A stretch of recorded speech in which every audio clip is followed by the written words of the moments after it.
Hi you guys, my name is Dr. Rashida Eke-Oduru, the Yellowback Traveler, and today I have with me one of my good friends, Dr. Lindsay Reed Silas.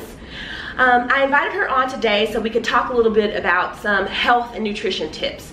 So as you know, I started this series that's my countdown to Rio. I got to get rid of some of this winter weight and be prepared to look cute on the beaches of Rio, but more importantly, I feel like a little bit of my energy has been sagging after the holidays, and I think I try to not eat too much heavy food, but I think some of it still snuck in during my trip to California, which is weird because California is supposed to have like healthy food, but I feel like I was eating worse when I was in California.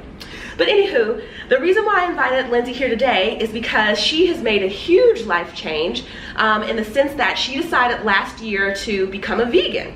And this is someone who grew up carnivore style, eating all kinds of meat, and loves, you know, all kinds of food, but she'll tell you a little bit about why she decided to become a vegan and how that's kind of changed things for her. Yeah, thanks for having me, Dr. Eke-Oduru. Basically, I wasn't out here in these streets trying to do something amazing, right? I just kind of felt like I wanted to be healthier. And one of the major motivations was my primary care doctor told me in June of 2017 that my cholesterol was elevated. And that was the first time in life I'd ever been told that. So I was like, well, that's concerning. Yeah, a little scary. So I just figured, like, what do I need to do before it gets worse, before I need to start taking medicines to reduce cholesterol? I ended up seeing the documentary on Netflix, What the Health? And I decided the next day I was going to become a plant-based diet supporter. See, as an aside, this is why I'm leery of all these documentaries. Like, maybe I don't want to know. But anyway, that's a different discussion. Go ahead. And I'll tell you, some people definitely have some pros and cons of that documentary with anything in life. But it was definitely a motivating tool for me. Part of the documentary kind of reviewed that this small town in North Carolina, they approached the people and said, look, let us draw your blood now. Give us 10 days of the plant-based diet. Let's draw your blood again. Let's see where you are. And their cholesterol subsided. They reduced, and I said, you know, it's worth a try. I haven't looked back. So my cholesterol was elevated in June of 2017. By the time I had a recheck in August, it was normal. Okay. Yeah. So what is a vegan? What is a vegan diet? What is it that you are eating now? Because, it's a good point. So it means you avoid anything that's from an animal. So animal-based products include all meats, eggs, all dairy products, any butter. So, you know, sometimes there's very strict and controversial and potentially borderline issues of like, is honey considered an animal-based product? I would say no. I feel like honey comes from insects, so I still eat honey, but maybe somebody that's pursuing a vegan diet wouldn't. Another thing to keep in mind is people that claim to be vegans and not necessarily just supporting a plant-based diet also don't appreciate things like leather, because obviously that came from a hide of an animal, so they wouldn't do leather shoes or leather purses. So sometimes it depends on like how strict you're using that terminology, but certainly I use it to say I prefer eating more plant-based diets. I prefer eating less processed foods. Okay, so it's more like a healthy eating lifestyle change for you, not necessarily a pervasive lifestyle change where you're not doing it because it's like, oh, I want to save all the animals on the planet. This is more of a health and well-being thing for you. And don't get me wrong, I like animals, but I think it's one of those things that, you know, I still get a tear in my eye when I smell bacon. I just don't need it in my diet. I love bacon. Okay, all right, that's a whole different subject. So this is a good starting point, because like, I have also tried to reduce the amount of meat that I consume. I am a Texan, half Nigerian. Like, I cannot not eat meat like ever again in my life, because occasionally I want a good steak, you know what I mean? And I love seafood. But I am trying to become more health conscious, and even for myself in 2017, I spent the majority of that year kind of playing with different diets and trying to kind of get my own weight in check. And I was met with some success. I ended up losing 12 pounds overall in 2017. That's great. And a lot of that I feel like was with exercise and trying to make some diet modifications. So for me, I incorporate a lot more tofu in my diet. I found that tofu is basically like chicken. It's like, whatever you season it with is what it tastes like. And so I make different soups with like tofu based noodles, and I like them because they kind of hold their shape and they don't get soggy. And again, it tastes like you can make it just as flavorful as you could cook chicken. And I actually don't like to cook chicken at home because I feel like when you reheat it, it always tastes a little dry. But you know, maybe I'm doing it wrong. But my point is, you know, what So those are kind of some small substitutions that I've made to kind of reduce the amount of meat that I eat, but that's just a reduction in meat.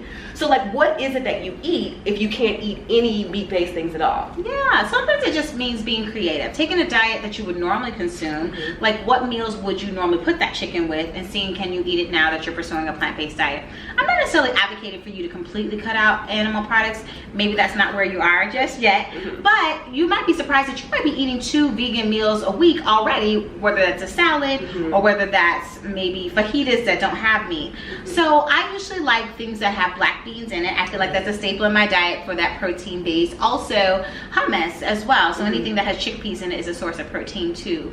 So I do a lot of hummus with pita bread or hummus with vegetables if you want to do less carbs. Unfortunately, being pro-vegan sometimes means a lot of carbs, so you have to be careful about that because we don't want your sugar levels to go up. That can increase your risk for diabetes. Another thing to think about is I do a lot of black bean soups. So you can do black bean burgers too, but you want to be careful because a lot of black bean burgers that are sold in the mass market have egg in it. Certainly brunch is a little bit more not so fun because you can't do omelets, you can't do pancakes, you can't do French toast unless it's at a restaurant that specializes in making them vegan, so removing those eggs. But that could mean oatmeal with water instead of milk. That could mean breakfast tacos without the egg. It could mean fresh fruits and smoothies. So sometimes it just means being creative.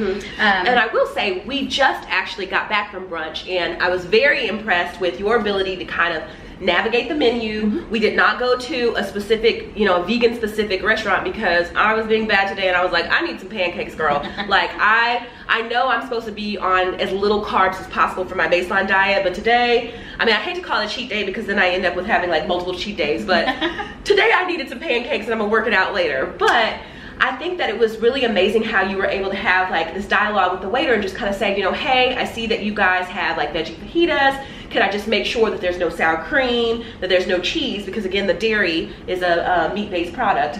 And so, I mean, like, how did you find that meal? Did you find it was hard? No, it was absolutely tasty. And I think a lot of times when I set out on this diet, which I consider a lifestyle, not necessarily a diet, is I wanted to have flavor not removed, and I wanted to not feel hungry. And I don't think you have to sacrifice those things. So I ended up ordering a portobello fajita meal. So instead of what you would normally order as chicken or beef, I substituted with portobello mushrooms. And you'd be surprised, the texture can be very similar. And I think sometimes if you're going from a diet with plenty of meat to a non-meat diet, you're looking for that texture, that flavor, and so you don't lose anything. So I walk away from this meal full. I walk away from this meal feeling very satisfied, but I haven't taken on the cholesterol and the, you know, meat. So I don't feel like I lost anything. Okay. And so you've gotten your husband on board with trying to, you know, adopt this lifestyle. So does that mean you guys end up cooking more? And if so, like, what do you guys cook at home? Or like,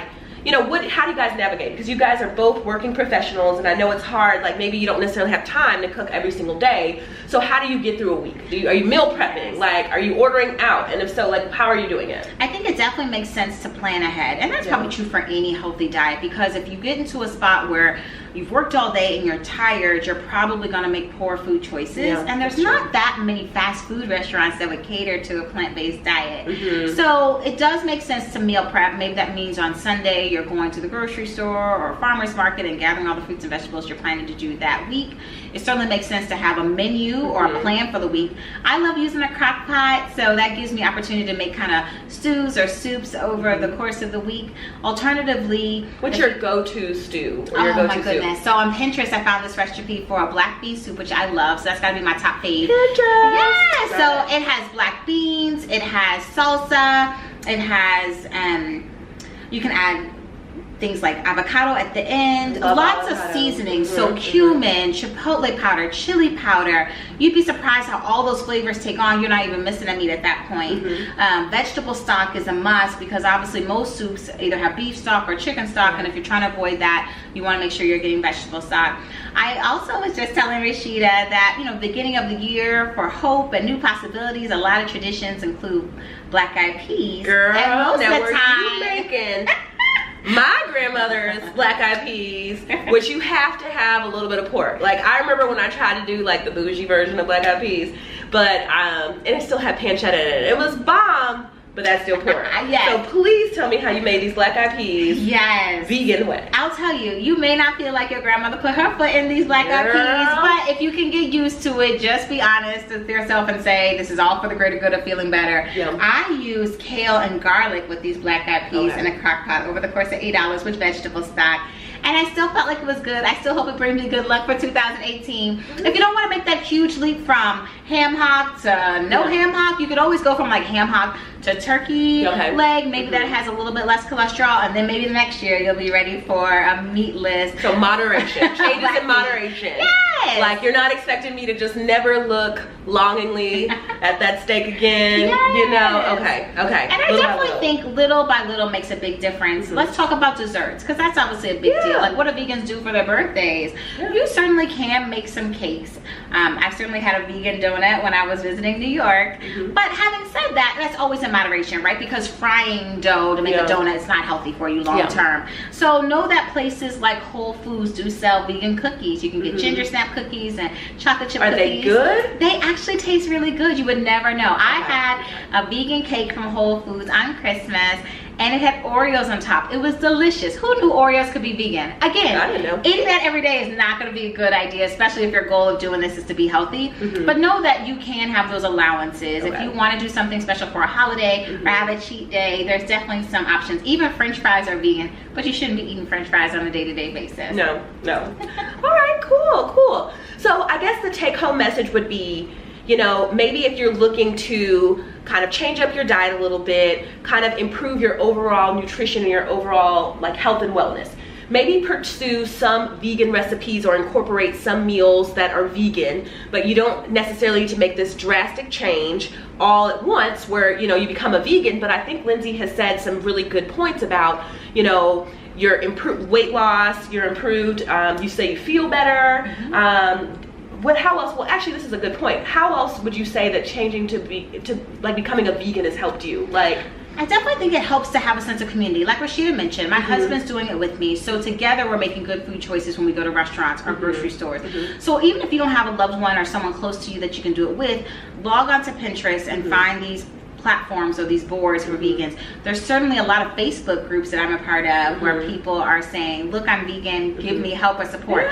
You won't want to go back. You'll see the weight loss and be surprised. Why is that you don't want to go back? In addition to weight loss, do you feel differently? Yes, I definitely feel like I have more energy, which I think probably is related to the fact that I sleep better. Okay, so that may be a selling more point rest. for me. Yeah, more rest usually equates to more energy. If you have more energy, you can probably exercise more. So no wonder that you're probably losing weight in that. Not only have you made this radical change by removing a lot of fats and cholesterol from your diet, but now you're exercising more. So I definitely think it speaks to that 80% of diet being a part of weight loss. You'd be surprised how you may be working out in the gym 5 days a week and don't see the results you want. Whereas if you become vegan, you can. So I mean, you don't even necessarily have to be at my level, which is probably moderate activity. I mean, even some pretty well-class athletes are vegan, and they're still getting proteins from plant-based sources and still able to lift a ton of weight or exercise for long distances, things like that. So you'd be surprised how you just feel better, and so you want to pursue it. All right, well, you have me convinced. If it's going to give me energy and help me sleep better and help me lose a little bit of weight, then I am definitely willing to incorporate some vegan-based dishes into my overall meal, along with my tofu. You know, I love my tofu, but you know, I'll probably still eat meat here and there, but reducing the quantity. So you guys keep up with the blog, www.yellowbagtraveler.com. Lindsay's gonna give us some more pointers on the blog, potentially links to some of these Pinterest recipes that you can try, and then keep up with the rest of the series, which is Getting Fit for Rio, where we'll have some other fitness tips and some really good information out there for you guys. So thank you so much for joining us today. Have a good weekend. Bye-bye.